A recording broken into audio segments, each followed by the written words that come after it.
Amargura de Jesus por um homem suicida. Quanto Jesus sofreu pela soberba humana. 5 de março de 1906. Continuando no meu estado habitual, encontrei-me fora de mim mesma, junto com o menino Jesus, que estava profundamente aflito. Ao vê-lo assim, disse: Meu querido, diz-me o que queres, que eu sofra algo para aliviar-te? E ele colocou o rosto no chão e rezava, como se quisesse que eu compreendesse a sua vontade. Mas eu nada entendia. Levantei-o do chão, beijei-o várias vezes e disse: Meu amado, não compreendo o que queres que eu sofra. Queres que eu sofra a crucificação? E ele respondeu: Não. Então tomou meu braço e começou a desabotoar os punhos da minha camisa. Ao ver isso, perguntei: Queres que eu seja despida? Sinto muita repugnância, mas, por amor a ti, submeto-me. Nesse momento, vi um homem que, tomado pelo desespero e pela estima própria, cometia suicídio, e isso acontecia em nossa região. O menino me disse: Não posso conter tanta amargura. Recebe tu uma parte dela? E ele derramou em minha boca um pouco da sua amargura. Corri até aquele homem para ajudá-lo a arrepender-se do mal que havia feito. Os demônios agarravam aquela alma, lançavam-na no fogo e a viravam e reviravam como se a amassassem. Por 2 vezes consegui libertá-lo e então encontrei-me novamente em mim mesma, rezando ao Senhor para que usasse de misericórdia com aquela alma infeliz. O bendito Jesus retornou com a coroa de espinhos tão profundamente cravada na cabeça que as pontas pareciam penetrar até dentro da boca. O pecado da soberba é tão terrível que se torna um veneno que mata a alma. Assim como algo que se retém na boca impede que o alimento passe ao corpo para lhe dar vida, a soberba impede a vida de Deus na alma. Por isso quis sofrer tanto pela soberba humana. E apesar disso, a criatura chega a tal ponto de soberba que, embriagada por ela, perde conhecimento de si mesma e chega a matar o corpo e a alma. Digo isso por obediência, em razão de, ao contar ao padre o que escrevi acima, ele me confirmou que naquela manhã um homem havia se suicidado. Quantas desgraças, porque o homem vive sem Deus e está cansado de si mesmo. 9 de março de 1906.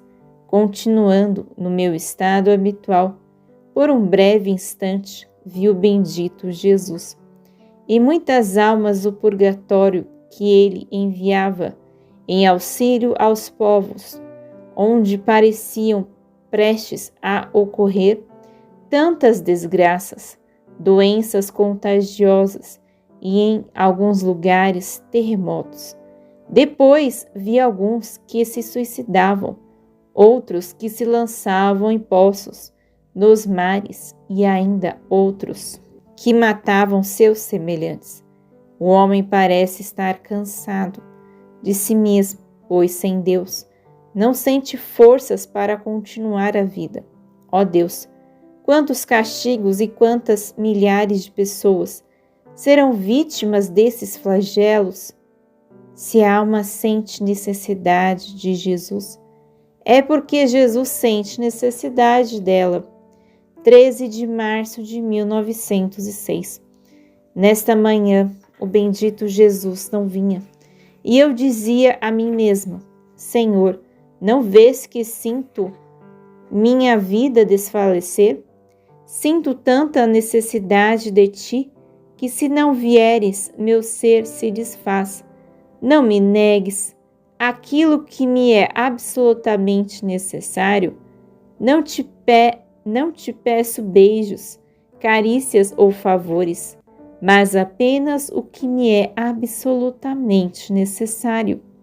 Enquanto dizia isso, encontrei-me totalmente imersa nele, todo o meu ser disperso, de modo que eu não podia fazer ou ver nada, além do que ele mesmo fazia e via.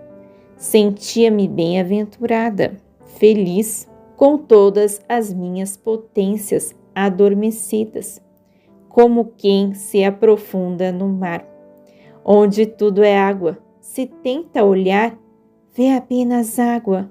Se tenta falar, a água impede-lhe a palavra e penetra-lhe até as entranhas. Se tenta ouvir, é o murmúrio das águas, que ressoa-lhe os ouvidos, com a diferença de que no mar há perigo de morte, e ali não se sente felicidade nem bem-aventurança.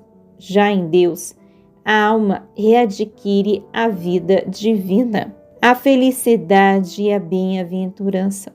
Então, o bendito Jesus disse-me: minha filha, se não podes ficar sem mim e sentes que sou para ti uma necessidade, isso é sinal de que também és necessária ao meu amor, porque, à medida que alguém se torna necessário a outro, é sinal de que esse outro também é necessário para ele. Por isso, ainda que às vezes pareça que eu não venha e tu sofras com isso, vejo a necessidade de que tens de mim. E à medida que tua necessidade cresce, cresce também em mim. E digo a mim mesmo: agora irei buscar este alívio para o meu amor. E assim, depois que sofres, eu venho. Por causa do pecado, o Senhor já não tem onde repousar em sua criação, e por isso os elementos se rebelam contra o homem. 17 de abril de 1906. Passei mal esta noite. Encontrava-me fora de mim mesma e não via outra coisa senão fogo. Parecia que a terra se abria e ameaçava engolir cidades, montanhas e homens. Parecia que o Senhor queria destruir a terra, mas de modo especial vi 3 pontos distintos, distantes entre si, e alguns deles, também na Itália, pareciam 3 bocas vulcânicas, lançando fogo e inundando as cidades. Em outros lugares, a terra se abria e aconteciam terríveis tremores de terra. Eu não compreendia bem se tudo isso já estava acontecendo ou se ainda haveria de acontecer. Quanta destruição! E, no entanto, a única causa de tudo isso é o pecado, e o homem não quer se render. Parece que o homem se colocou contra Deus, e Deus armará os elementos contra o homem. A água, o fogo, o vento e tantas outras forças farão perecer muitos e muitíssimos. Que medo! Que horror! Sentia-me morrer ao ver todas essas cenas dolorosas. Teria desejado sofrer qualquer coisa para aplacar o Senhor. Quando, enfim, ele se fez ver, mas como descrever isso? Disse-lhe algumas palavras para aplacá-lo, mas ele não me deu ouvidos. Então disse-me: minha filha, já não encontro onde repousar em minha criação. Deixa-me repousar em ti, e tu repousa em mim. E silencia. Quanto sofre o Senhor em sua bondade, não querendo castigar o homem. 25 de abril de 1906. encontrando-me no meu estado habitual, parecia-me ver o bendito Jesus todo aflito dentro de mim, sofrendo a crucifixão, e parecia que eu também sofri um pouco com ele. Então ele me disse: minha filha, tudo é teu, os meus sofrimentos e todo o meu ser, faço-te de tudo um dom. Depois acrescentou: minha filha, quantas coisas me fazem as criaturas? Que sede de pecados tem, que sede de sangue! Não queria fazer outra coisa, senão abrir a terra e incendiá-los a todos. E eu respondi: Senhor, o que dizes? Disseste-me que és todo meu, e aquele que se dá a outro já não é mais senhor de si mesmo. Eu não quero que faças isso, e tu não deves fazê-lo. Se queres satisfação de mim, faz-me sofrer o que quiseres, pois estou pronta para tudo. Então, sentia-o dentro de mim, como se o tivesse preso, e ele repetia muitas vezes: deixa-me fazer, que já não posso mais. Deixa-me fazer, que já não posso mais. E eu repetia: não quero, Senhor, não quero. Porém, enquanto dizia isso, sentia meu coração se partir de ternura ao contemplar sua bondade, tão condescendente para com uma alma pecadora como eu sou. Compreendi há tantas coisas sobre a bondade divina, mas não sei expressá-las bem. Não podem ocorrer verdadeiros castigos, onde há um coração que ama por todos, que louva, agradece, repara e intercede por todos. 26 de abril de 1906. Continuando no meu pobre estado, sentia pessoas ao redor do meu leito que queriam que eu visse os castigos que estavam acontecendo no mundo, terremotos, guerras e outras coisas que eu não compreendia bem, para que eu intercedesse junto ao Senhor. Parecia-me que eram santos, mas não posso afirmar com certeza. Nesse momento, o bendito Jesus saiu de dentro de mim e disse-lhes: não a incomodeis, não a aflijais, querendo fazê-la ver cenas dolorosas, mas deixai-a tranquila e em paz comigo. E eles se foram e eu fiquei pensativa. Quem sabe o que está acontecendo, que ele nem mesmo quer me mostrar? Depois encontrei-me fora de mim mesma e vi um sacerdote que falava sobre os terremotos que haviam ocorrido nos dias anteriores e dizia: o Senhor está muito indignado, creio que ainda não acabou. E eu disse: quem sabe se seremos poupados? Então aquele sacerdote inflamou-se e parecia que seu coração batia tão forte que eu mesma podia ouvi-lo, e esses batimentos repercutiam no meu próprio coração. Eu não compreendia quem ele era, mas sentia que algo misterioso me era comunicado. Ele acrescentou: como podem ocorrer grandes desastres, ruínas e mortes onde há um coração que ama por todos? No máximo, poderá haver algumas sacudidas, mas sem dano considerável. Ao ouvir a expressão um coração que ama por todos, senti-me profundamente tocada.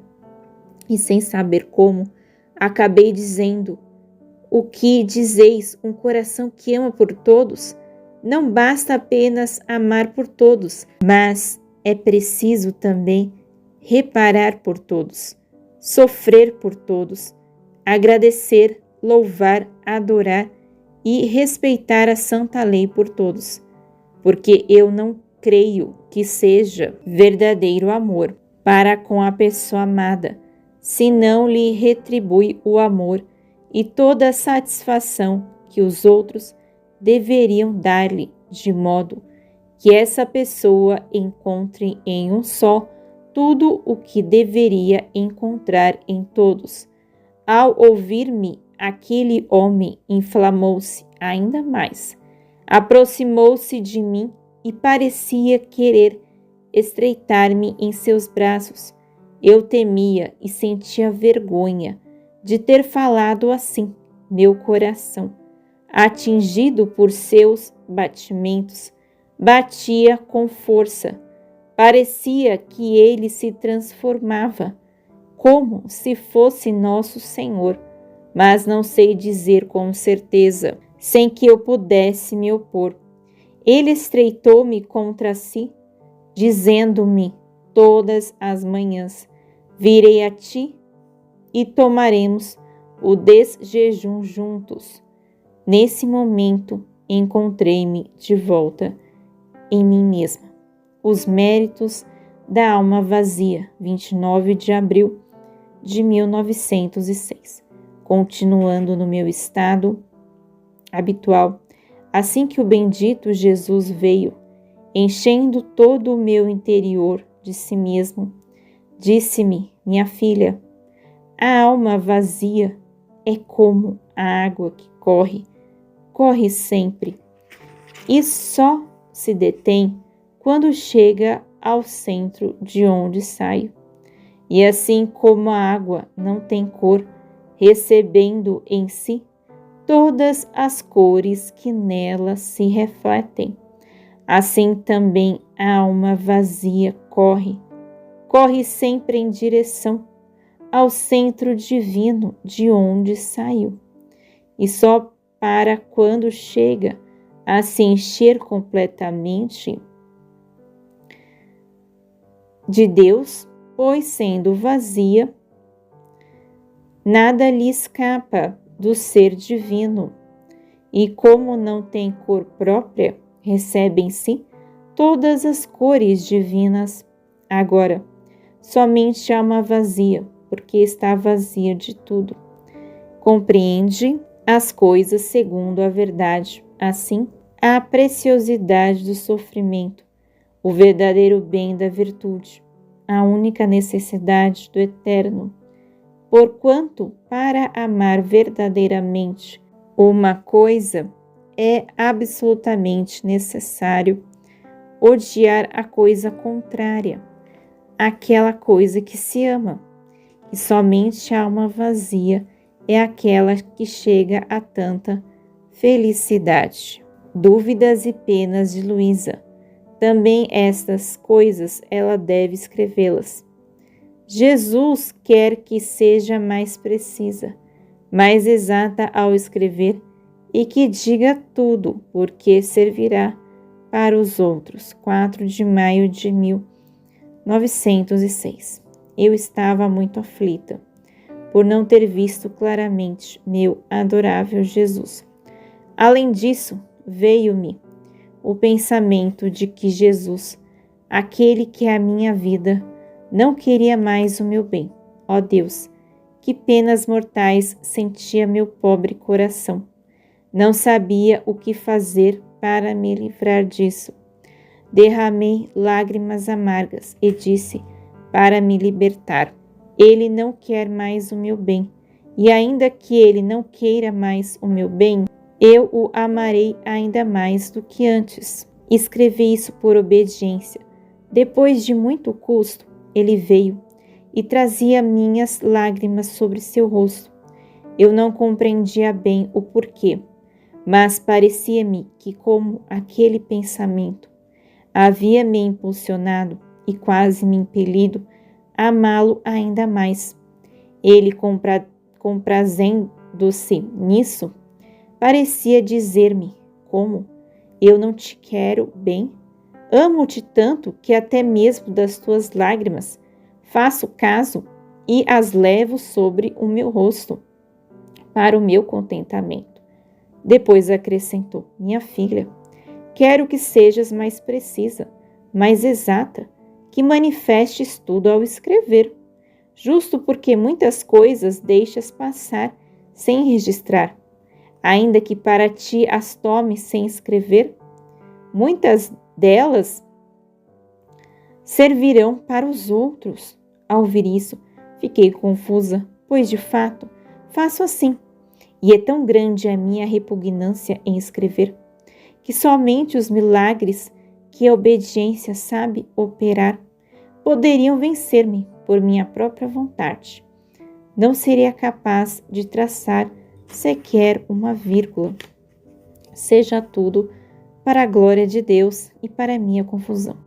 Cada coisa na alma deve ser alimentada e animada por Deus. As maldições dos homens e as maldições de Deus. 6 de maio de 1906. Continuando, no meu estado habitual, o bendito Jesus veio rapidamente com um pão na mão, como se quisesse restaurar-me, devido às suas contínuas privações. Sinto-me tão mal que parece que apenas um fio de vida me mantém viva, e se esse fio se rompesse, eu ficaria reduzida a cinzas e completamente consumida.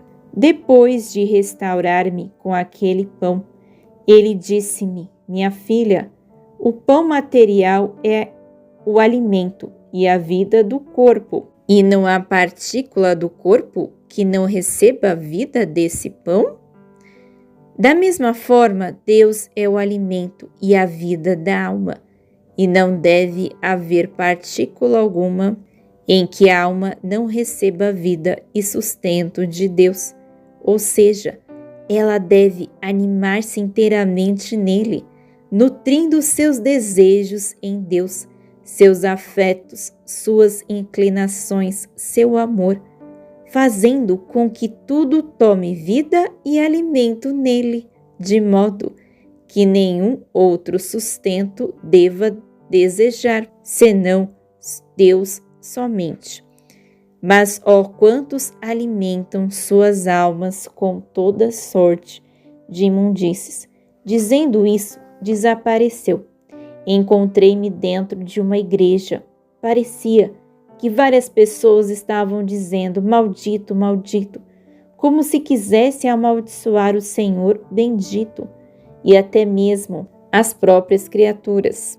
De alguma forma, compreendia todo o peso daquelas maldições, que significavam a destruição de Deus e delas próprias. Por isso, chorava amargamente. Depois, vi no altar um sacerdote que celebrava e parecia ser o próprio nosso Senhor. Então, ele dirigiu-se àqueles que haviam pronunciado aquelas maldições e com voz solene e autoritária disse: malditos, malditos. Repetiu isso pelo menos 20 vezes. Enquanto dizia, parecia que milhares de pessoas caíam mortas, algumas pela revolução, outras por terremotos, outras no fogo, outras na água, e parecia-me que esses castigos eram precursores das guerras iminentes. Chorava e ele, aproximando-se de mim, disse: minhas filhas, não temes, pois eu não te amaldiçoo. Ao contrário, digo-te, bendita 1000 e 1000 vezes. Chora e ora por esses povos. Livro do Céu, volume 7, escrito Serva de Deus Luísa Picarreta, a pequena filha da divina vontade.